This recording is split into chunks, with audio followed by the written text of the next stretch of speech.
Hi, I'm Paul Darley, and thanks for tuning into our July issue of Inside Darley. Tell you, if you're anything like our company, you're out there trying to find as much statistical information as possible to help lead your decision making and really guide you through these tough times. And we're excited to give you here today 3 great pieces of information that we hope you'll download and share with your team. The first one is an article by Glenn Gaines, and he is the acting director of the U.S. Fire Administration, and he's put together a great presentation that he gave to the Metropolitan Fire Chiefs filled with statistical information on the U.S. Fire Service. The second article attached here is by Calvin Cochran. Now, he was the past U.S. Fire Administrator, and he's returned back to the city of Atlanta, where he was previously chief and now chief again, and he's been tasked with a budget reduction of 50%. And he talks about how he and his department are going through this in a presentation that he had called Tough Times, Tough Choices. The last attachment here is put out by NFPA, and this is an incredible piece of information. It only comes out every 5 years, and it was just released in June of 2011. And it's called a U.S. Needs Assessment of the U.S. Fire Service. And it goes through everything. They actually went out and surveyed 23,000 fire departments and received a response rate of about 24%. So from a statistical standpoint, it's highly accurate. And Section 2 talks all about fire apparatus. Section 3 is on bunker gear. Section 1 gives you a great overview of what's going on, and we would encourage you to download that. Don't print it. It's 212 pages, but hopefully you'll be able to glean from that some information that can help guide you, your fire department, or your company. One of the things that's very significant in that report, it does show that while the fire service still has great needs and we're understaffed and under-equipped, it does talk significantly to the improvements that have taken place over the last 10 years as a result of the AFG grants and the SAFER grants. So we would encourage you to share that with your legislators. Back on June 16th here in Illinois, Darley hosted with other FEMA and PHMSA companies as well as the Illinois Metropolitan Fire Chiefs a home day where we had over 150 people in attendance.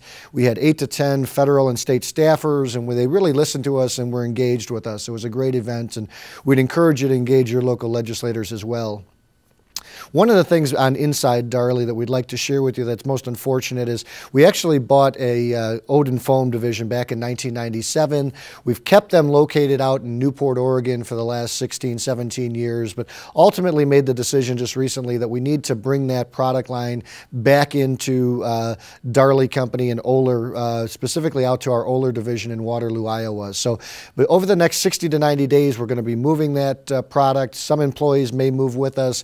Dave Mayer, who many of you know, is actually going to stay on with the company for a while.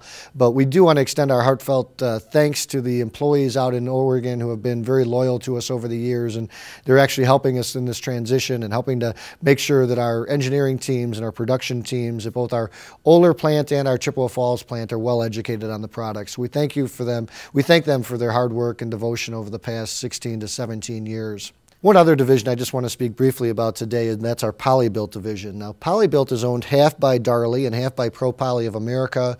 We currently have plants in Augusta, Wisconsin, as well as Ocala, Florida. We even have a joint venture operation with John Dennis Coach out of the UK. And I'll tell you, polyprene bodies or Polybuilt bodies have really caught on in the last 10 years, and both in the fire service as well as other markets. Now, this is what the same material or basic material that 99% of all the fire trucks have today, and they like the lightweight capabilities, obviously the fact that there's no rust. It's very durable and impact resistant. So if you were to get into an accident, that the accident stays very isolated, it's dent resistant, and there's other advantages too that other markets are liking, the fact that there's a fuel savings because with fuel prices where they are now, and certainly those who are environmentally conscious like Darley like the fact that it's an eco-friendly. You can actually recycle the body after 25 to 50 years, whatever your useful life is of that truck.